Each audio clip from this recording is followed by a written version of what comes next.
എറണാകുളം കുറുപ്പംപടിയിൽ അമ്മയുടെ സുഹൃത്ത് പ്രായപൂർത്തിയാവാത്ത പെൺമക്കളെ പീഡിപ്പിച്ച കേസിൽ അമ്മ അറസ്റ്റിൽ. സംഭവത്തിൽ കുറ്റം സമ്മതിക്കാതെ അമ്മ, എന്നാൽ തെളിവുകൾ ലഭിച്ചിട്ടുണ്ടെന്നും പോലീസ് പറഞ്ഞു. കൂടുതൽ വിവരങ്ങളുമായി സഹിൻ ആന്റണിയാണ് ചേരുന്നത്. സഹിൻ, ഏറെ ഞെട്ടിക്കുന്ന ഒരു സംഭവം തന്നെയായിരുന്നു ഇത്. അതിലാണിപ്പോൾ പെൺകുട്ടികളുടെ അമ്മയും അറസ്റ്റിലായിരിക്കുന്നത്.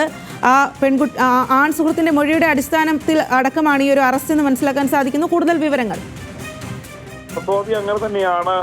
എറണാകുളം പെരുമ്പാവൂർ കുറുപ്പംപടിയിൽ 10ഉം 12ഉം വയസ്സുള്ള 2 പെൺകുട്ടികളായിരുന്നു കഴിഞ്ഞ 2 വർഷമായി പീഡനത്തിന് ഇരയായി പോകുന്നത്. ഇതിൽ പ്രതിയായി പിടികൂടിയതാകട്ടെ പെൺകുട്ടികളുടെ അമ്മയുടെ സുഹൃത്ത് നിതീഷ് എന്ന് പറയുന്ന യുവാവിനെയാണ്. ഇയാളുടെ മൊഴിയുടെ അടിസ്ഥാനത്തിലാണ് ഇപ്പോൾ ഈ കുട്ടികളുടെ അമ്മയും കൂടി പിടിയിലായിരിക്കുന്നത്.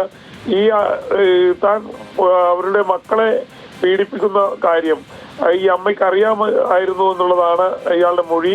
എന്നാലും ഈ മൊഴിയെല്ലാം പരിശോധിച്ചതിന് ശേഷം അമ്മയ്ക്കെതിരായി കുട്ടികളുടെയും ഒപ്പം തന്നെ ക്ലാസ് ടീച്ചറുടെയും മൊഴി കൂടി പോലീസിന് ലഭിച്ചു. അതോടുകൂടിയാണ് അമ്മയെ അറസ്റ്റ് ചെയ്യാൻ പോലീസ് തയ്യാറായത്. മജിസ്ട്രേറ്റിന്റെ അനുമതി വാങ്ങിയും അമ്മയുടെ അറസ്റ്റിന് വേണ്ടി മജിസ്ട്രേറ്റിന്റെ അനുമതിയും വാങ്ങിയിരുന്നു. എന്തായാലും ഇതിനിടയിലും അമ്മ കുറ്റം സമ്മതിച്ചിട്ടില്ലെന്നാണ് മനസ്സിലാക്കാൻ കഴിയുന്നത്. ശരി സഹിൻ, എറണാകുളം കുറുപ്പംപടിയിൽ അമ്മയുടെ സുഹൃത്ത് പ്രായപൂർത്തിയാവാത്ത പെൺമക്കളെ പീഡിപ്പിച്ച കേസിലാണ് ഇപ്പോൾ അമ്മ തന്നെ അറസ്റ്റിലായിരിക്കുന്നത്. സംഭവത്തിൽ അമ്മ കുറ്റം സമ്മതിച്ചിട്ടില്ല, എന്നാൽ തെളിവുകൾ ലഭിച്ചിട്ടുണ്ട് എന്നാണ് പോലീസ് പറയുന്നത്.